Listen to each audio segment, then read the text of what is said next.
Desgostos de Fada, Bela Adormecida. Sejam bem-vindos ao primeiro episódio de Desgostos de Fadas. Pelo próprio nome você já deve saber do que se trata. Isso mesmo, a verdade nua, crua e cruel por trás dos contos de fadas. Sei que você conhece a história da linda princesa que é condenada a dormir eternamente, a não ser que receba um beijo do seu amor verdadeiro. A dona Disney conseguiu deixar esse conto de fadas lindo e romântico, mas a verdade é totalmente diferente. O conto da Bela Adormecida foi baseado na história Sol, Lua e Thalia, original do século 17 do escritor Jean-Baptiste Bazille. Conta a história de uma pobre moça que foi estuprada enquanto dormia. Ficou chocado? Ainda fica pior. Vem descobrir. Era uma vez um nobre senhor que tinha uma linda filha chamada Thalia. No futuro de Thalia tinha uma terrível maldição. Ela iria cair em um sono tão profundo quanto a morte após espetar o seu dedo em uma farpa de linho. Temendo essa terrível profecia, o pai de Thalia proibiu a entrada de qualquer tipo de linho em seu território. Alguns anos depois, Thalia, que já era adolescente, estava na sacada do seu quarto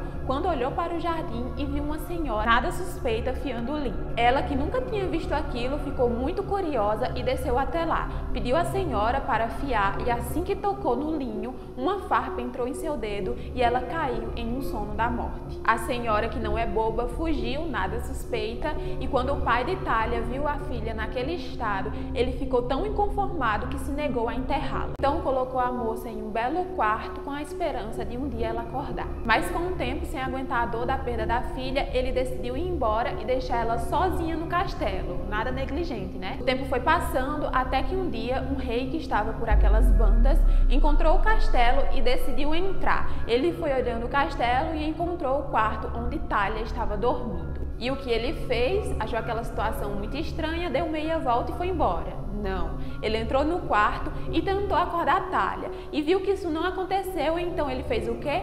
Estuprou ela. Sim, foi um estupro. Nesse terrível ato, o rei engravida Thalia e depois de 9 meses ela dá à luz a gêmeos. Ao nascer, as crianças que estavam com fome começam a procurar os seios da mãe. Sem encontrar, eles começam a chupar os dedos dela e nesse ato, eles acabam tirando a farpa de linho que estava embaixo da sua unha. Ao acordar, Thalia vê as crianças e coloca o nome delas de Sol e Lua e continua vivendo com os filhos no castelo. Depois de um tempo, o rei volta ao castelo de Thalia e a encontra acordada com os seus 2 filhos. E o mais bizarro desse caso é que, segundo o escritor, o rei conta tudo o que fez com Thalia e ela simplesmente se apaixona por ele e eles passam alguns dias juntos até que o rei decide que precisa voltar para o seu reino, para o seu castelo, a sua esposa e os seus filhos. Eu não contei? Pois é, o rei já era casado com uma rainha tão cruel quanto ele. Durante o sono, o desgraçado acaba falando o nome de Thalia e das crianças